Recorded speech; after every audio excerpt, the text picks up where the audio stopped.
Hello, everyone. Welcome back to Personalization Outbreak Podcast. Our guest today is Scott Boorey. Scott will share his inspiring story as one of the leading experts in personal brand management. Now, for years, Scott's been helping celebrities, entrepreneurs, and businesses create powerful and unique personal brands that stand out in their industry. Now, together, we'll discover how Scott got his start, the challenges that he faced along the way, and how others can learn from his experience. So sit back and relax as we explore Scott's amazing journey and discover what it truly takes to become a master at helping others develop their personal brand. So now, before we get started, please click the like button below, share it with your colleagues, and subscribe to our YouTube channel and social media at Glenn Yopes. Let's get started.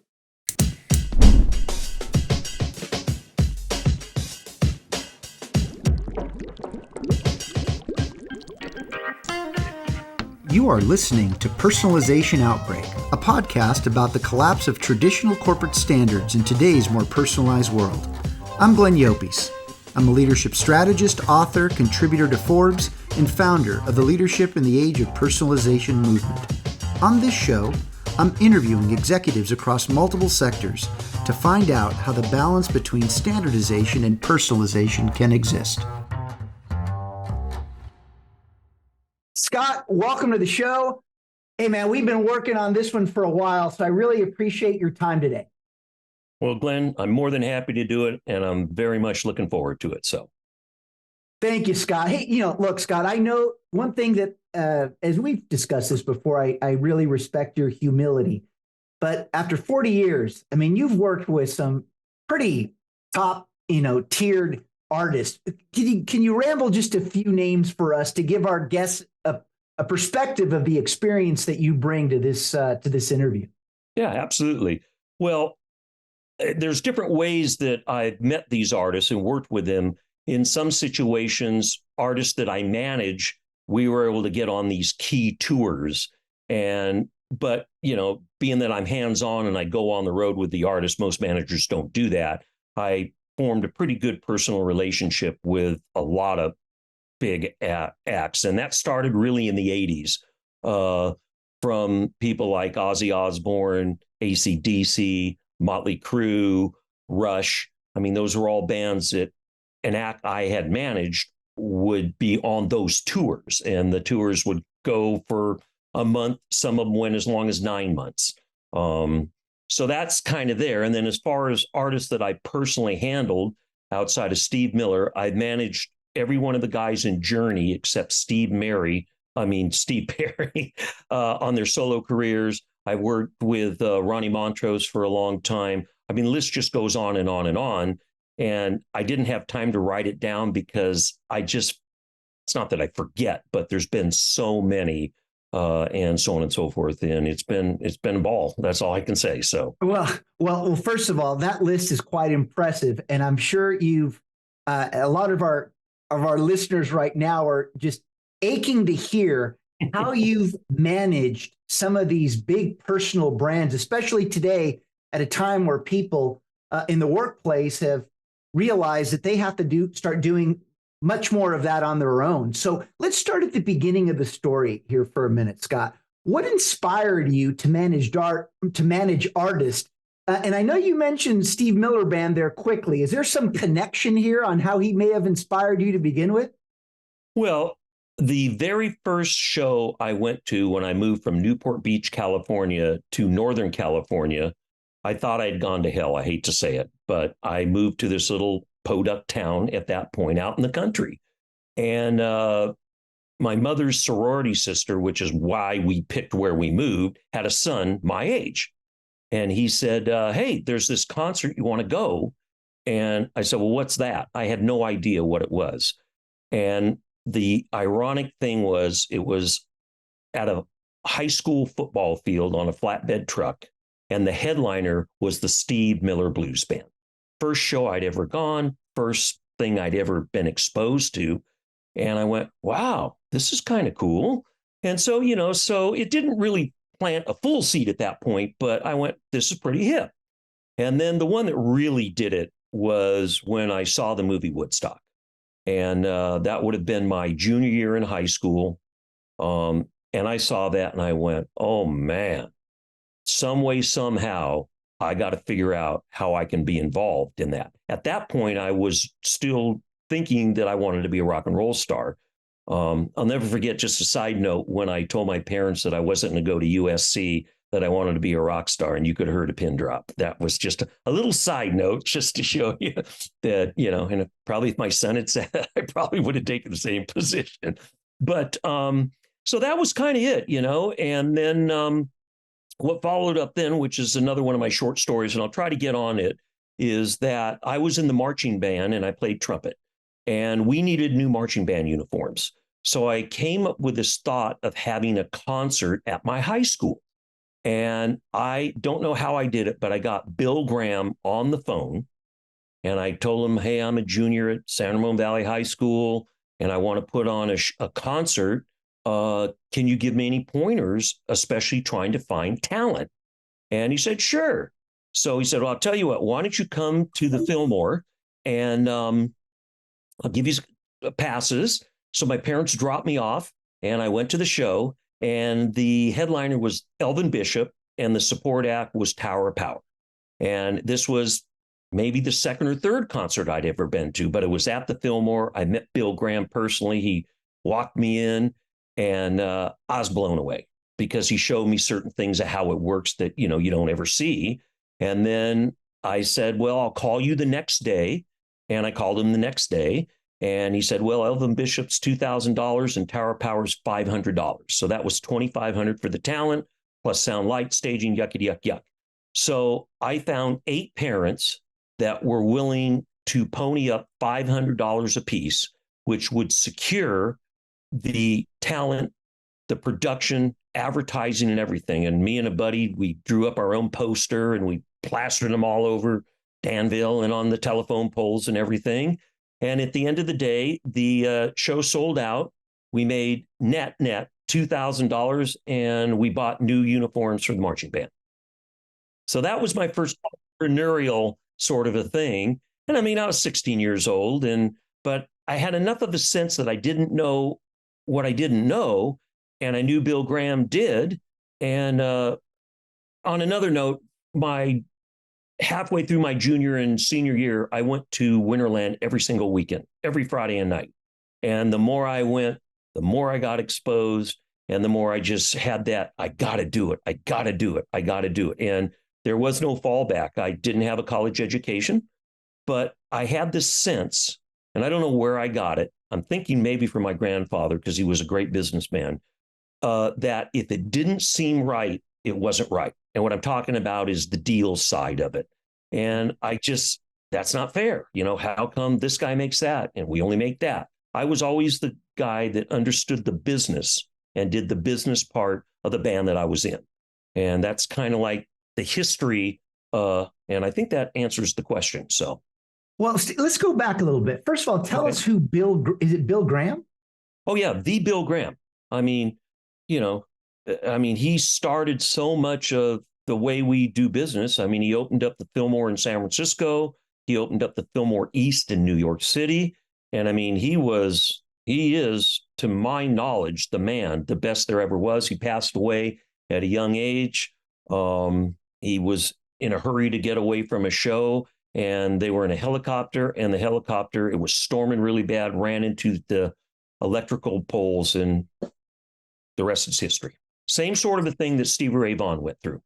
Yeah. God bless his soul. So Scott, take us back to the connection with the Steve Miller Blues Band and the Steve Miller Band, because there was really no connection at that point, except my eyes were wide open. I went from, being kind of like a surf kid in Newport Beach to moving to San Francisco. And I just went, I don't know what it was. It just struck me.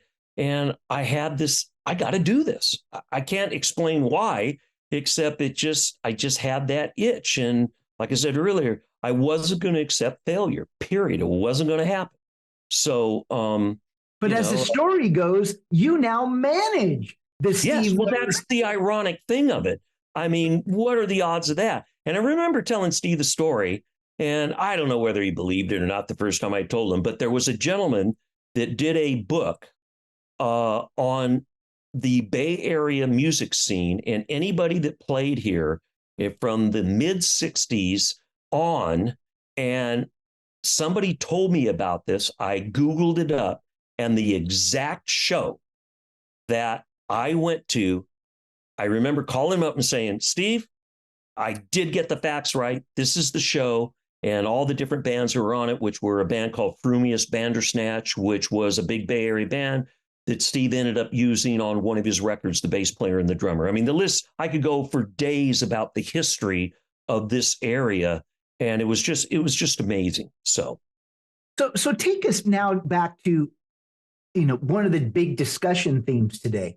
So here you are managing these, not just these artists, but their brands. Mm-hmm. What are some of the tips that you can share on how to manage other people's personal brands while ensuring that their egos don't get in the way of their own success? How do you find harmony in these relationships? Well, the number one thing is that the artist is the artist. And by no means should any managers think they're bigger than the artist. You're there to advise, direct. And with my background of being a musician and my background of also working in recording studios and so on and so forth, Steve and I hit it off pretty quickly. And because I could see it from his side. I could see it from the side of the studio side because I had done that also. So for me, the things that I really never touched on, unless he would really push me, was the artistic side. In other words, by the time I signed him, he had already was a huge star. There was no question about it. So I wasn't involved in making the early record deals at Capitol and so on and so forth. I mean, his catalog is amazing. And the amount of hits, there's 14 songs he has to play every night or the fans aren't pleased. So then it was just a question of trying to come up with fresh ideas. And at my first year with him, he was doing an evening with tour. And I had then gone to him about packaging with other artists. So my very first year of management, I said, I had this idea, well, why don't we package with the Doobie Brothers? And I called Bruce Cohn, who was the manager of the Doobie Brothers. And I said, Bruce, is there any way that you could have a conversation with Michael McDonald and ask him if he'd be interested? Because my angle was, if I could get all three of the original Doobie Brothers singers on the same stage at the same time, which they had never toured together. They just hadn't, because the band evolved and so on and so forth. So I'm not going to go into the financial deal, which was probably one of my better deals. But that particular tour was the number 3 highest box office tour in 1995. It was a slam dunk. So that kind of showed to Steve, well, here, his first year, and wow. And then, of course, I also had, relationships with merchandise companies and so on and so forth. So as certain things would run out, I would present new opportunities with different entities and so on and so forth. Whether it was a sound company or a merchandise company, or I would go to Europe and make licensing deals for the catalog. Because one thing about Steve, intelligent, smart guy, he owns not only his masters, but he owned a lot of his masters, which obviously is a key point. So I was able to go and make licensing deals with different companies and so on and so forth. And I don't know, I made quite a few of them for quite a long time. And and every time, they'd always work, whether we were doing videos or, that was really, and the key is there's has to be trust, because if an artist feels it's more about management or that there's some sort of an angle that you're trying to do, and that never was the case. I was squeaky clean. My key is my reputation is the most important thing to me, outside of making sure that the artist is pleased and that the career continues at a high level. We have never been a support act during my tenure. We did one co-headline tour, and that was with Journey. but Steve always closes and always is the headliner. And that was one of my number one things, was that if you start playing second fiddle, you're not going to ever get an opportunity to go back on top. You get to control production. There's so many things that you get to handle. And that's how I've always operated with him in my 30 years. So Scott, why can't managers be a fan of the artist? Well, or why shouldn't they be? Well, no. I mean, I'm a fan of Steve's, but what an artist doesn't want is you to act like a fan. Business is business. So, we will, talk old times because, he and I are 10 years apart. I'm 10 years younger than he is. So he was one of what I call the first crop of guys. I mean, and his stories about, playing at the Fillmore in the early days and how things were and how he experienced that. I love to discuss that with him. I think his music is great. He's an artist and he has written some hit songs. So I respect all that. I respect that not only is he the lead singer, he's the lead guitar player, and he is the brand, Steve Miller Band. As far as the branding thing, there's a lot of images that when I started with him that I thought that we could use a little more vis-a-vis the Pegasus. So during my tenure, the very first year, I said, we need to put the Pegasus on the ad mats, on the radio spot, and the TV spots. That's the brand. He agreed, and we've done that for the last 30 years. How did that come about, the whole Pegasus? Well, I wasn't around that when it happened. I know that Kelly and Mouse, which were a couple of these artist guys that, were living in the hate, and I'm not sure whether the label procured them or Steve did. I just don't know, because this was way before my tenure. And so they came up with this drawing, which was the Pegasus. And I believe that's on Book of Dreams, which was the second of the trilogy, or the third. The trilogy is the Joker record, Fly Like an Eagle, and Book of Dreams. And those three records have 14 number one hits on them. And like I said earlier, as long as we play 14 songs off those three records, everybody's happy. So what? Let's try to turn this around. You're talking right now to a manager or a director that's in the workplace, and they're trying to find their way, what their brand is. What advice would you give them, knowing what you know about managing an artist brand, on how they could manage their own brand? Any thoughts that come to mind? Well, I just think so much of it is contacts and understanding, who's real and who's not, because, and working that out so that, because you don't want to come across like you're self-serving. And if you're fortunate enough to have a brand that you're essentially working with, then it's really not that hard to do, to be honest with you. There again, I just seem to have a knack at certain things. I don't know why. It boils down to the, I just got it. And that's really the best way I could say, because the band that I cut my teeth on was prior to Steve and all these other relationships that I've had over the years, was a local Bay Area band called Yesterday and a Day. And my band used to support them. And we basically got signed to A&M Records. Jerry Moss loved him. And I learned so much about how to manage people.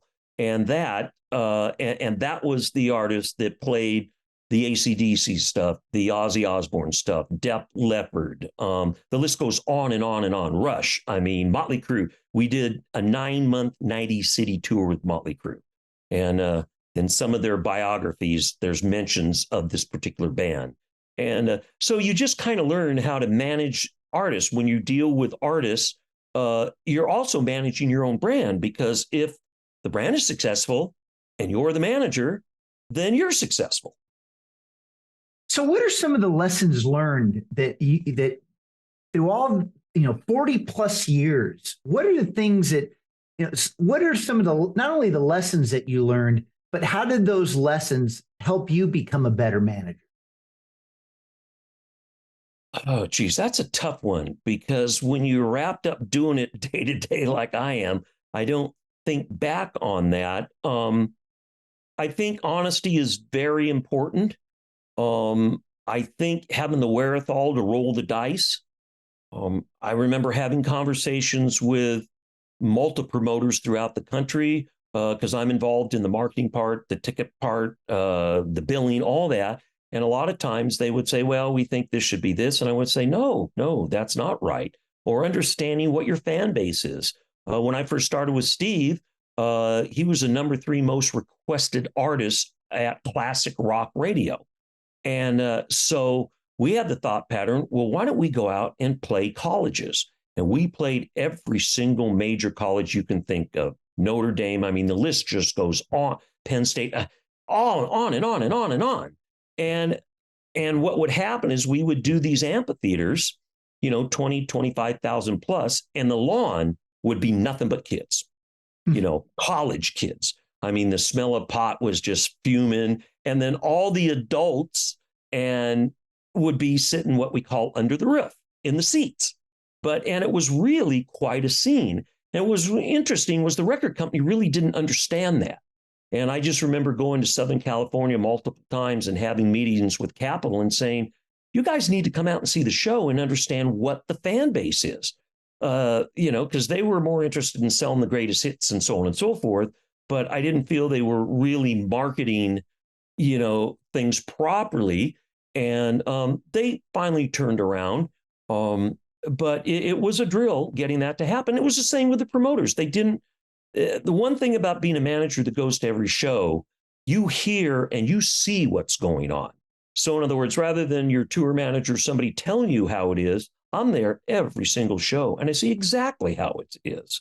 And, and Steve and I, we don't discuss shows like we used to when I first started, but, when it's magical, everybody knows. So, Scott, as we wrap this up, you took a leap of faith in pursuing, your dream career. What would you share with others who maybe feel stuck in their own and they're trying to find their way? What was it about your experience and why it worked? Well, all I can say, and I have lectured at USC a couple of different times on Parents' Night, which is very interesting because these parents are ponying up $250,000, $350,000, $400,000, whatever it is these days. And it's all these students that are in the music side of it, whether they want to be engineers or maybe in the movie side or whatever. And I always open with this line, and then I'll tell you why.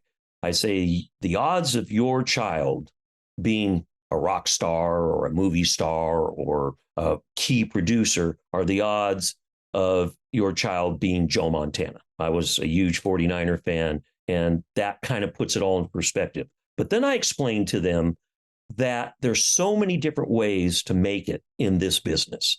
And the thing that I learned, and I firmly to this day believe it, is that everybody has a shot, maybe 1 or 2 times in life on a career. And the key is knowing if it's real. And that's kind of a hard thing to do because you got to roll the dice. And the biggest is you got to have the cojones to do it. When I signed Steve, I knew a lot of stuff, but the level that he was at versus the bands that I had managed him previously was night and day.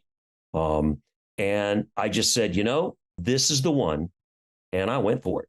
And, and here I am, 30 some odd years later with him. And obviously it was right. There was many, many times that I had sleepless nights and, kind of panic attacks. I'll be honest, because it's, when you put I had just had a son with my wife and but there again, it hunkered back to that thing. I was not going to take no for an answer. Did that answer it? No, that's great. No, this is very inspiring. So Scott, let me ask one final question. Sure. What was it that Steve saw in you for a relationship to last for over 30 years? I think it was my honesty. He checked me out heavy duty, and my reputation was solid. I think it was that I could wear so many hats. I didn't mention this, but I'm the only manager at this level that also does front of house, which means I mix the show that the audience is here. He knew that I did that, and I'd been nominated a couple of different times for Engineer of the Year. So he's thinking, well, God, he can manage my career. He can mix my shows. Part of my interview process was I went to his studio and stayed there for 3 weeks mixing tapes. So he's going, okay, audio, studio, and my reputation. And then when I sat down and told him, that I'd made deals with David Geffen and I'd done this and I'd done that, and how that all happened was, we used to sit together and have lunch, because my first year with him, all I did was mix. I was not his manager, and I never led on to him that I was a manager. And then he used to ask me, how do you know all this stuff? You sound like a manager. Well, that was the opening of the door. And then once the door was open, he'd ask me questions and I always could answer them. And it just, one thing led to another. The tour was over. We both went our separate ways. And then I went off and mixed a band called Mr. Big in the Pacific Rim. And he tracked me down. I think I was in Malaysia. And he goes, Scott, it's Steve. And, I didn't think, Steve, how did you find me? But yeah, and so he said, well, he goes, would you be interested in managing me? When are you coming home? And I said, well, this is a 5-week thing. I'll be home. And he said, well, take a couple of days off, and then I want you to fly, to my house, and we'll hang out. And it was a 3-week thing. And every night we would sit down at the dinner table with him and me and his lovely wife, Kim. And he'd want me to write these plans of how he envisioned what I would do for his career for the next 5 years. And we did that nightly. And I just think as time came on, he said he saw it. And, there again. But you know what, Scott? I think if we go full circle here, is you took a leap of faith on something that you felt was right for you. Correct. And then as you kept doing that, over time, people, in this case, Steve, discovered you, because you weren't his manager at first, but he saw that you had the ingredients, the capacities to go beyond the obvious for what a manager profile looked like. And that gave him the confidence to see that you had the well-roundedness to give him what he needed to further elevate his career. And I think this is the important lesson here for our listeners. It's, you have to go after what fuels not just your passion, but fuels you to be a lifelong learner, to know that every skill that you have, oftentimes we look at them individually, but when somebody can see the collective whole of that talent, to discover you to be more than what you thought you were capable of being, that's what I call earned serendipity. It's the fact that you have been able to expose yourself to people around you that may have a broader and bigger vision for what you thought you were capable of yourself. And this is what I'm learning about this entire story, and what makes it so magical, Scott, is that you never settled for no, but you also surrounded yourself with people that saw a better version of yourself for you. And once that happened, you brought it all together and recognized what you were made of and made for. How's that for a wrap up? I like it. That's cool. Well, and I think it's, at the end of the day, this is the lessons that can be learned from your terrific story, Scott. And I know we can probably talk for hours, but I just want to thank you for sharing it. These people like you are a dime a dozen. And the fact that you are able to share not just your story, but how you got here is something that I personally appreciate. And I know that our listeners will too. So, Scott, thank you again for your time. And let's have a beer soon. Sounds good to me. Thanks a lot, Glenn. I really enjoyed myself. Thank you, Scott. And as we leave every show, when you lead in the age of personalization, you will see things that others don't. Do what others won't, and keep pushing when prudence says quit. Thanks again, Scott. All right. Thank you. Thank you. Thanks for listening to Personalization Outbreak. Make sure to subscribe so you never miss a show. If you enjoyed the content, visit ageofpersonalization.com to check out our free streaming video series and learn how to get involved in the movement. I'm Glenn Yopes. I wish you a good day, and remember, without strategy, change is merely substitution, not evolution.